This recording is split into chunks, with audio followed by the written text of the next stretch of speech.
terrifying moment. Ukrainian FPV drone blows up Russian hideout in Luhansk.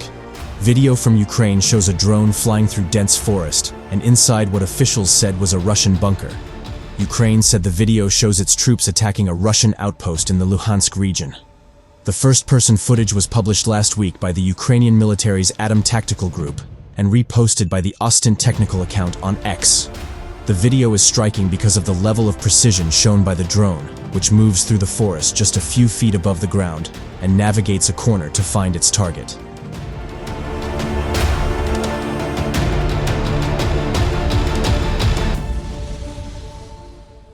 It was taken in a dense forest west of Kreminna, a Russian-occupied town in Ukraine's eastern Luhansk, the Atom Group said in a Telegram post.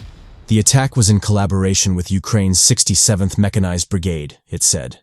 The undated footage shows the drone hunting around the forest for roughly a minute before it reaches a structure covered in camouflage nets. The clip has the beginning of Welcome to the Jungle by Guns N' Roses as its soundtrack.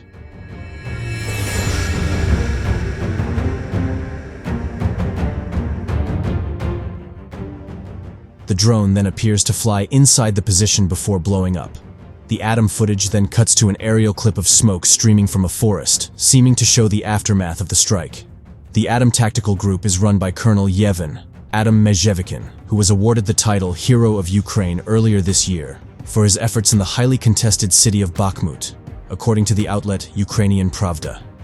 Drones have been a key part of Ukrainian military strategy during its counteroffensive this summer.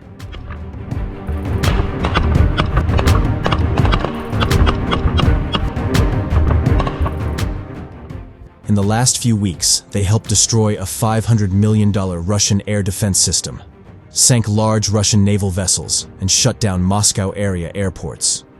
Russia is retaliating by attempting to take down the Ukrainian drones via electronic jamming and stockpiling cheap drones of its own, mainly from China, media reported. Russia's Ministry of Defense did not immediately respond to insiders' request for comment.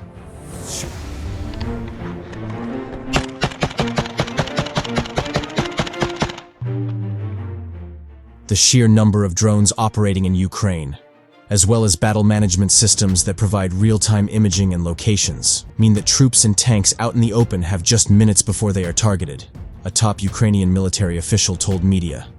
Today, a column of tanks or a column of advancing troops can be discovered in 3 to 5 minutes and hit in another 3 minutes. Major General Vadim Skibitsky, the deputy commander of Ukraine's HUR military intelligence service, said. The survivability on the move is no more than 10 minutes, he added. Skibitsky also told the newspaper that surprises have become very difficult to achieve.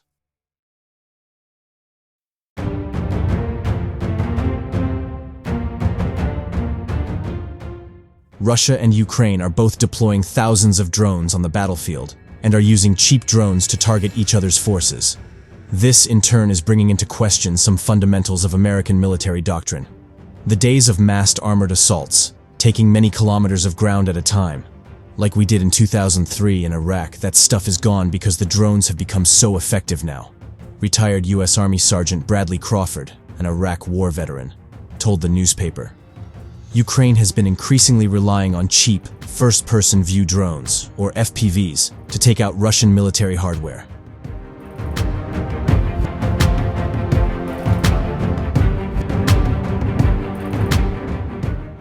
These drones tend to cost around $400 to $500, which is a lot less than a regular 150 FPV artillery shell, which can cost up to $3,000, or a T-72 tank, which costs about $1.2 million.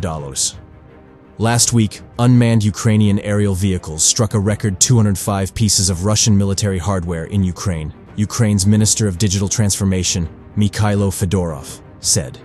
These included 64 cannons, 27 tanks, and 55 trucks, he said.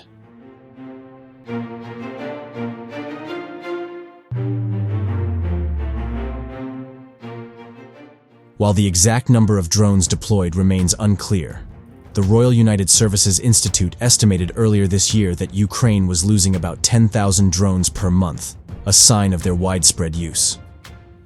Meanwhile, Russia is working to make a deadlier, more advanced version of Iran's Shahed 136 attack drone, according to documents leaked to media.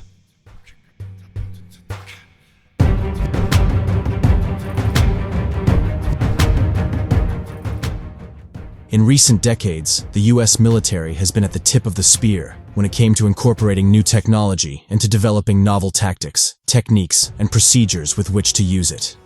The US military isn't doing the fighting in Ukraine, but it has been worked to adopt to many of the innovations in use there and to incorporate other lessons being learned in that war.